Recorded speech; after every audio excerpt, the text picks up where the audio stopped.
حضور فرماتے ہیں سارے نبی ستائے گئے، میں سب سے زیادہ ستایا گیا۔ حضور فرماتے ہیں سارے تڑپائے گئے، میں سب سے زیادہ تڑپایا گیا۔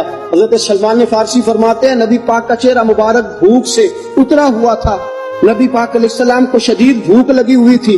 حضور نے فرمایا سلمان 3 دن ہو گئے کھایا کچھ نہیں، چل جا ابو ذر غفاری کے پاس چلتے۔ فرمایا ابو ذر غفاری کے باغ میں گئے، جاتے ہی میں نے حضرت ابو ذر غفاری رضی اللہ تعالیٰ عنہ کے باغ میں جاتے ہوئے جناب عثمان غنی کو بھی لے لیا، جناب ابو بکر و عمر و علی کو بھی لے لیا۔ پہنچے، جا کے میں نے کہا کہ ابو ذر 3 دن ہو گئے نبی پاک نے کھایا کچھ نہیں، 2 جہاں کے شاہ ہیں، پاس کچھ رکھتے نہیں، 2 جہاں کی نعمتیں ہیں، ان کے خالی ہاتھ میں فقر اختیاری ہے، نبی پاک نے خود اس کو اختیار فرمایا، 3 دن سے کھایا کچھ نہیں۔ فرماتے حضرت ابو ذر رضی اللہ تعالیٰ عنہ کی آنکھوں میں آنسو آ گئے، کہنے لگے یار مجھے پتہ ہی نہیں، کسی نے بتلایا ہی نہیں، میں تو سویرے بھی پیٹ بھر کے روٹی کھائی اور حضور اس عالم میں۔ فرماتے ہیں گھر گئے، ایک بکری تھی اس کو ذبح کیا، اپنی بیوی سے کہنے لگے جلدی جلدی روٹیاں پکا، جلدی جلدی سالن پکا، تجھے پتا مصطفیٰ نے 3 دنوں سے کھایا کچھ نہیں۔ دوستو عرب کی گرمی دنیا میں مشہور ہے، صبح کا روزہ رکھا ہے نا آپ نے، اور اب ظہر کے بعد اٹھنا مشکل ہو جاتا ہے، عصر کے بعد بولنا مشکل محسوس ہوتا ہے، لیکن میرے دوستو 3 دن کا روزہ بغیر افطاری کے روزہ، میرے نبی کریم علیہ السلام کے صحابی اپنی بیوی سے کہتے ہیں جلدی کر 3 دن ہو گئے حضور نے کھایا کچھ نہیں۔ آپ کی بیوی نے جلدی سے روٹی پکانی شروع کر دی، سالن تیار۔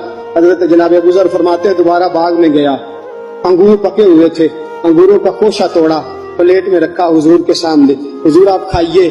اتنی دیر میں روٹیاں پک کے آ جاتی ہیں، سالن پک کے تیار ہو جاتا ہے۔ فرمایا حضور ایک کھجور اٹھاتے منہ میں رکھتے ہیں، پھر بڑی دیر سوچتے رہتے، پھر ایک انگور اٹھاتے منہ میں رکھتے، بڑی دیر سوچتے رہتے، پھر ایک انگور اٹھاتے۔ بڑی مشکل سے 2-3 انگور حضور نے کھائے اور گہری سوچ میں حضور رہے۔ فرماتے ہیں اتنی دیر میں روٹیاں پک کے آ گئی، سالن میرے نبی پاک کے سامنے آیا۔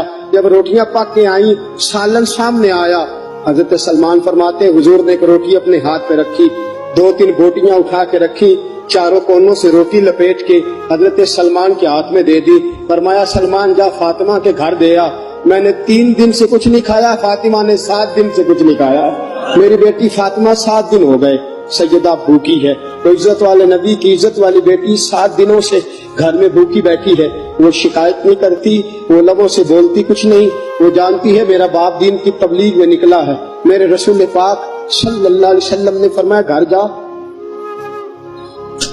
اور جا کے حضرت فاطمہ کو یہ دے آ۔ 7 دن گزر گئے، فاطمہ کے حلق سے لقمہ نہیں